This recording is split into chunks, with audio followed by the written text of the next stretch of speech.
Hello, we are here. We are live. We made it. We did a thing and we pushed the button and we're here. Welcome. Thank you for pushing your button after I pushed my button. Hi, Steph. How are you? There is a lot on my mind this week, but I think let me know what you're feeling, what you would like me to talk about. But the big theme of this week is frustration and anger, both in my students' singing and my singing and my life and just everything. I mean, if you're not frustrated, I don't know who you are or what you're doing, but tell me your secret. Because there is a lot in our way of learning that requires frustration, right? Like when you're learning a new skill, even if it's within a thing that you are well versed in, like if you're a pretty good singer and you're just learning a new skill, you're learning how to mix your voice, or you're learning how to hit those high notes without squeezing and give it some resonance. Or if you are learning something for the very first time, like if you just started taking singing lessons and you have never really sung before, this is going to create some frustration because it's a thing that we haven't done before and we're building skill, and you're going to have to be bad at it before you're good at it, and that is really frustrating. So I had multiple students this week who are dealing with the same thing I deal with, which is perfectionism. Number one, this is why we're all here, right? It's in my bio. You resonated with it, so you're here. And with that comes this curse of the gifted child thing. I don't know if you've heard of it, but if you are a person who has like always been good at school, or always been good at a sport, or just like pick up on stuff really easily, you're like, yep, got it, cool, you don't have to tell me twice, I understand. This can be really frustrating when you hit a wall and all of a sudden things stop flowing for you. All of a sudden learning feels hard and getting to your goal feels impossible. And I posted a thing on my other account the other day that is about like the gap between where you start and where you want to be, and in the middle it's not a linear line as we think it is. It's a very messy, like I'm up and then I'm down and I'm up and I'm down, and that is the learning curve, right? It's not a curve, it's a mess. It's chaos. It is, you do a lot of hard things, and then you have a success, and then you have a failure, and then you do more hard things, and then it's a mess. It's a knot in the middle. And the reason why most people give up is because of frustration and intolerance, right? You're a teacher, you understand. If you're around little kids at all, you see this on a very obvious, fast scale. You give them something to do, they're like, I can't do it, right? No, I can't do it. I suck, right? And then what do? You don't say, okay, well, all right, you're just never going to try that thing again. No, you're like, look, let me give you another way of thinking about it. Let me show you how I do it and see how it feels for you to do it that way. You give them options, you give them support, you give them bumpers on the bowling alley. But we don't do that with ourselves. We get frustrated and we say, well, F that. Guess I'm never going to be a good enough singer. Guess I'm never going to be Ariana Grande. So bye. And that is why most people don't stick with this really hard work. And yes, it is hard, but it doesn't have to be so intellectually hard, you know? We oftentimes get really in the weeds about singing, or whatever the new thing is you're learning, like whether it's a new job or learning a new language, or learning just a new song even. Like we get really in the weeds with it because we think that it should be easier. For some reason, we've been taught that if you give it a couple tries and it doesn't happen, well, time to do something else, because that must not be your talent, right? You're not born with it, so give up. And that is really a disservice. And this is why the curse of the gifted child exists, because it's the opposite end of that spectrum. Like, if you find out that you're really good at like soccer, and you as a kid you like it maybe for a little bit, and your parents are like, okay, you like soccer, great, let's put you in soccer lessons, and then you excel really, really quick. You're like top of your team, you're like the star player. All of a sudden you start liking it even more because you're good at it, not because you just like the game, but there's added extra stuff on top of it, right? And then after a long while, it might become more of a burden because there's so much pressure for you to be the star soccer player, right? If you were a good singer as a kid, a good singer, whatever that means to you, if you were in choir, if you got solos or whatever, this may resonate with you. Oh, I was a good singer. Come on, there we go. Okay, hopefully I'm back. I was a good singer, so we are have all this pressure on us to perform, right? And so you may have been the person that's like, oh yeah, we have company over, go sing for our guests, and that is fun and exhilarating and can be taken as a great compliment, but it can also be very pressure inducing. Hi, Ashley. I'm talking about the thing we were talking about today. It's the theme of my week also.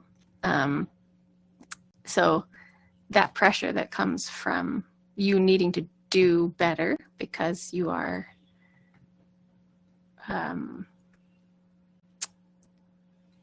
my Instagram. It's windy here. I don't know if that's causing my internet to go away.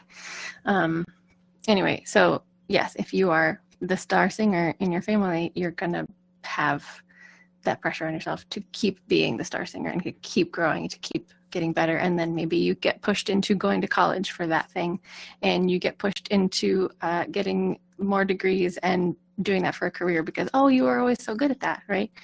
But what if you want to do other things? What if you're a multi-passionate human and you want to go crochet, right? What if you are a good singer, but also you really like your job as a scientist? What happens then? Then you start to feel bad that you're not doing that thing that you've been pushed to do. That feels like your calling, right?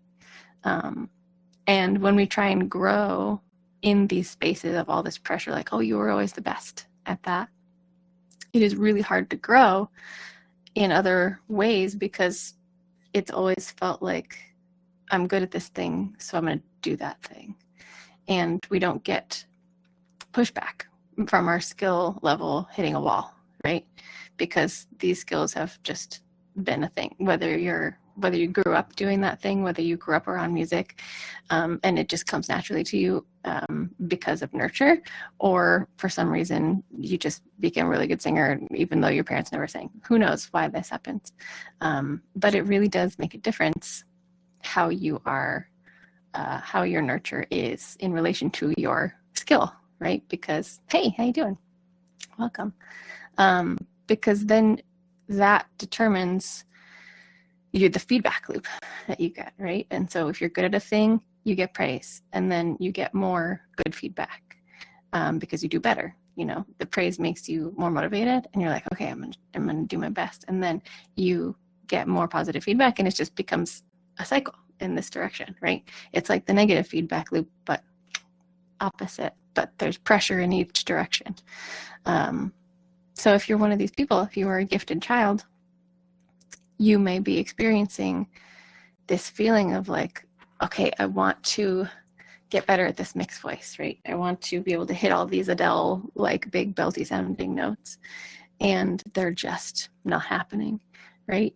It happens once every 30 times maybe, which is very normal. Like, mixing is one of the hardest things to learn if you don't do it consistently. It's because it's literally muscle coordination building.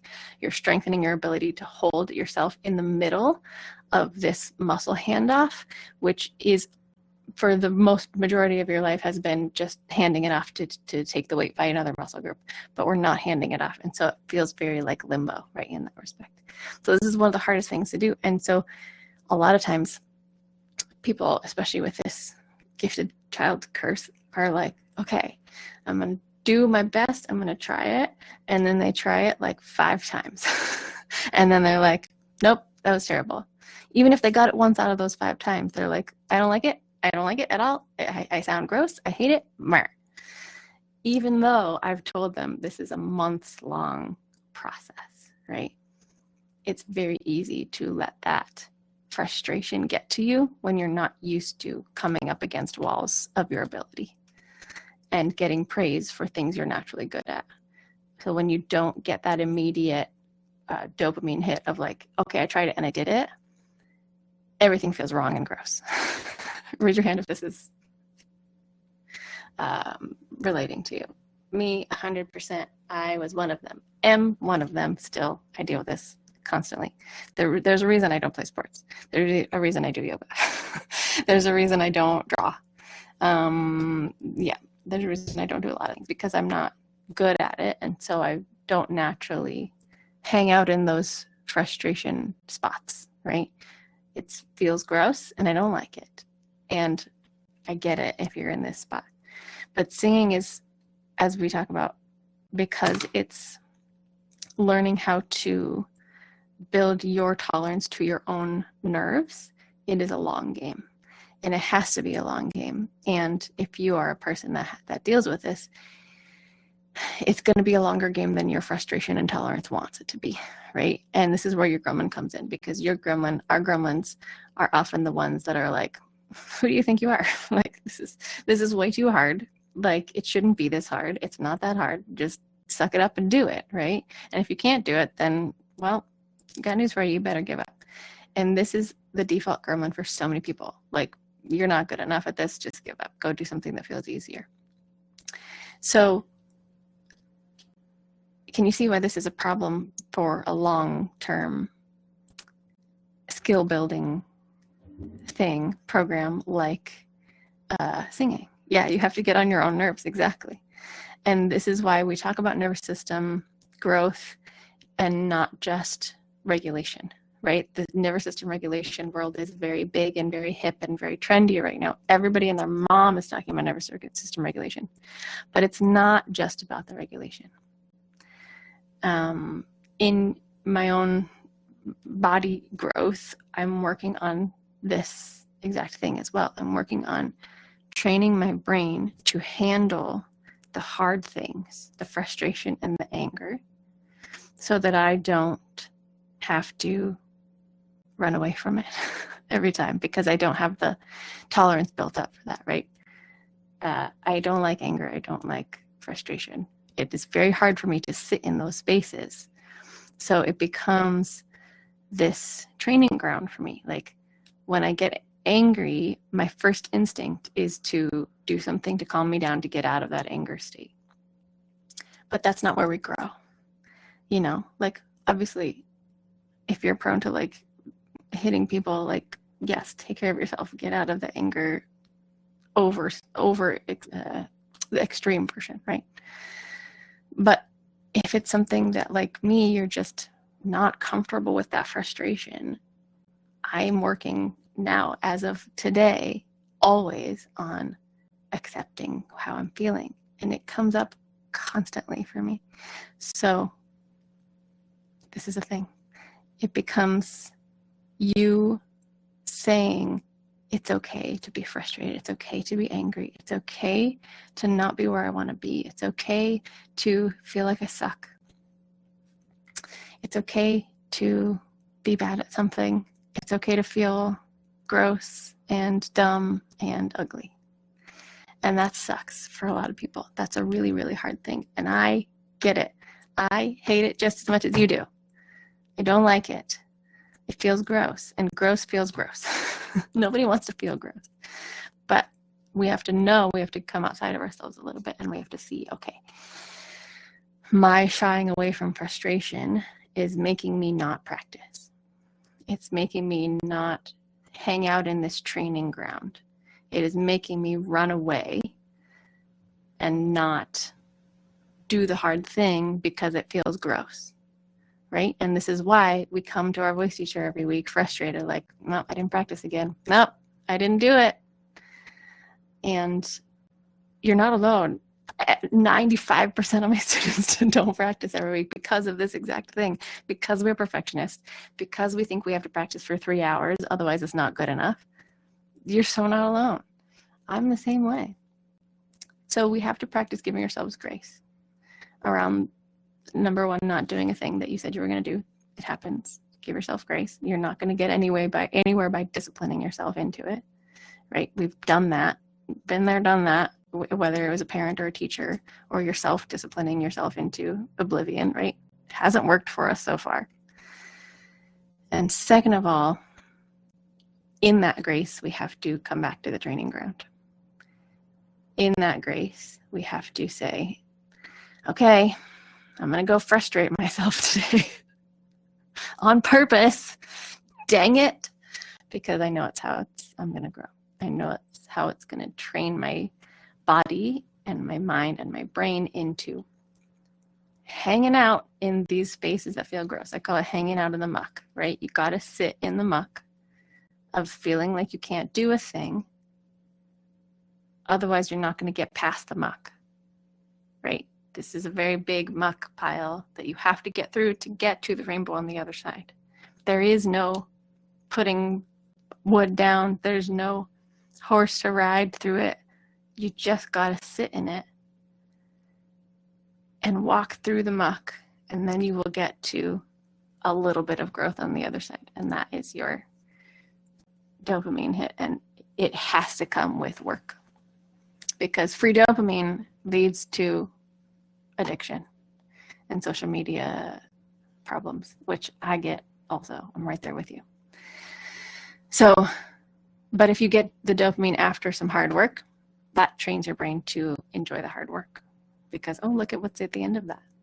Look what I did after frustrating with myself. I got this amazing feeling of being able to hit that note, of being able to mix that sound, that song or whatever. So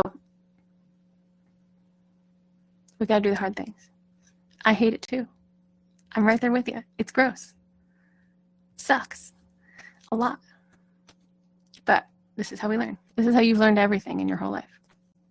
You know, even if you were a gifted child and you were good at something, if you were the good singer, if you were in choir and you got all the solos, you learned how to get past the suck when you were younger, probably. You're just not aware of how you got through that muck, right? But you had to get through the muck eventually. Because when we're babies, we're much more open to messing up and learning stuff then. So that's my theory, is like, if you are naturally good at something, that means that you just learned it a lot younger. Maybe your parents sang a lot and you just sang and you were not shamed out of making sound, or you were led into this world and supported in really healthy ways, right? So that you learned how to not shame yourself around that. That's why we're good at a thing, you know. But if you're working on a thing as an adult that you weren't supported as a kid, like if you're coming to music after a long time away, or if you never really were in music or choir or anything, and now you're coming back to it and you're wondering why you get so frustrated, this is why, because you didn't have the chance to sit in the muck when you were 2 and 3 around singing. And now you're dealing with it as an adult, and we have a lot more ideas about how things should feel as adults. So if you're a gifted child, if you're dealing with that as an adult, you're going to have to do some muck sitting. And I apologize, but that is the only way. And I'm right there with you. You're not alone. And I love you. And I appreciate you for doing that hard work. Because like I said, 95% of the people turn around. They don't sit in the muck. They're like, nope, I'm never going to sing. I'm a terrible singer. You don't want to hear me sing. It's those people, you know, who you talk to and you tell them, oh, I'm taking singing lessons. And they're like, oh, I could never. I'm tone deaf. Nobody wants to hear me sing, right? You've heard those people. That's them keeping themselves safe because they don't want to sit in the muck. And that's fine. They're probably sitting in other mucks in other parts of their life, right? Totally fine. So just notice it instead of believing it. Just notice it. See what you can do in your own self to say, oh, okay, I'm going to go sit in my muck. They're going to go sit in theirs. I can't change them. That's fine. This is my journey. I really want to grow my voice. And I realize it's going to be frustrating and I'm going to have to sit in that. And I know I wasn't taught to do that because I was always kind of good at stuff. And now I'm learning that lesson. I think all of us need to deal with that, especially around frustration and anger, especially as women. Like, if you're a woman, chances are you were taught not to get angry or not to let out your anger. And that is what I'm dealing with right now. Currently, in this moment, I literally just went to see my healer person. And he was like, you gotta not push down that anger. You have to just accept it. It's a good thing. It shows you where your boundaries are, you know? So that's my thing. That's what's coming up for me today and for some of my students too. And hopefully it helps you. If you need this, let yourself be frustrated. Give yourself some grace around it. Give yourself some grace around sucking. You're gonna suck. We all suck. We have things that we suck at constantly. And that's it. That's all I got for you. Let me know if this resonates. What do you feel like? Where's your line? Where is your muck to sit in? What does that look like for you? What is the frustration that's coming up for you that maybe I can help support you through? Let me know what that looks like for you. And also, it's a frustrating time, so find your people, co-regulate, let out your frustrations, however is safe and healthy for you. And I'm gonna go do the same. I don't like it, but we're gonna do it together. I love you. Thanks for being here. Vocal Magic. I'm postponing the start date by a couple weeks. So if you feel like you missed it, you didn't. If you're into it, let me know. If you have questions, I'm here for you. I have a workshop for you to watch. It's 90 minutes. It's pretty fun, I think. And that's the way to see if this program is right for you. So if you're curious, put the word easy down in the comments and I will send it to you. And then we'll talk about it from there. And sorry, my internet is just being real wonky today. But we're done anyway. Okay, thank you for being here. I love you so much. And I'll see you very soon. Okay, bye.